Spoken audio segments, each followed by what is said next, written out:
நீங்கள் தாய்லாந்துக்கு ட்ராவல் பண்ணணும்னு பிளான் பண்ணிட்டு இருக்கீங்கன்னா தாய்லாண்டில் மேஜராக 4 சிட்டிஸ் இருக்குது பார்க்க வேண்டியது. Bangkok, Pattaya, Phuket, கிராபி.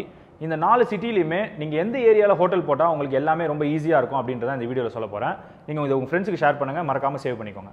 பேங்காக்கில் நீங்கள் ஃபேமிலியாக ட்ராவல் பண்ணுறீங்க அப்படின்னா நான் ரெக்கமெண்ட் பண்ணுற பிளேஸ் வந்து பிரத்துனாம் ஏரியா. பிகாஸ் இது வந்து shopping and restaurant by walking டிஸ்டன்ஸில் இது ரெண்டுமே வந்து பார்த்தீங்கன்னா உங்களுக்கு ஈஸியாக வந்து அச்சீவ் பண்ணிடலாம்.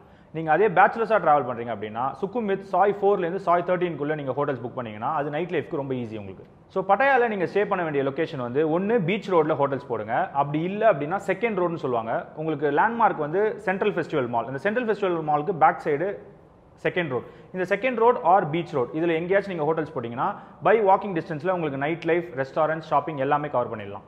நீங்கள் ஃபுக்கட்டில் ஸ்டே பண்ணுறீங்க அப்படின்னா உங்களுக்கு கரெக்டான ஏரியா வந்து பட்டாங் பீச். அந்த பட்டாங் பீச், பாங்லா வாக்கிங் ஸ்ட்ரீட் இந்த ஏரியாவில் அரௌண்ட் 1 or 2 கிலோமீட்டர்ஸ் இதை சுற்றி நீங்கள் எங்கே ஹோட்டல்ஸ் போட்டாலும் பை வாக்கிங்கில் உங்களுக்கு ஷாப்பிங், நைட் லைஃப், ரெஸ்டாரண்ட்ஸ் எல்லாமே வந்து ஈஸி ஆக்சசபிள்.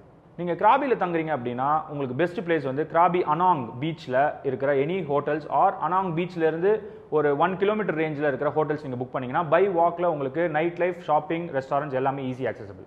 உங்கள் ஃப்ரெண்ட்ஸ் யாராவது தாய்லாந்து ரீசெண்டாக விசிட் பண்ண போகிறாங்க அப்படின்னா மறக்காமல் இந்த வீடியோ உங்களுக்கு ஷேர் பண்ணுங்கள்.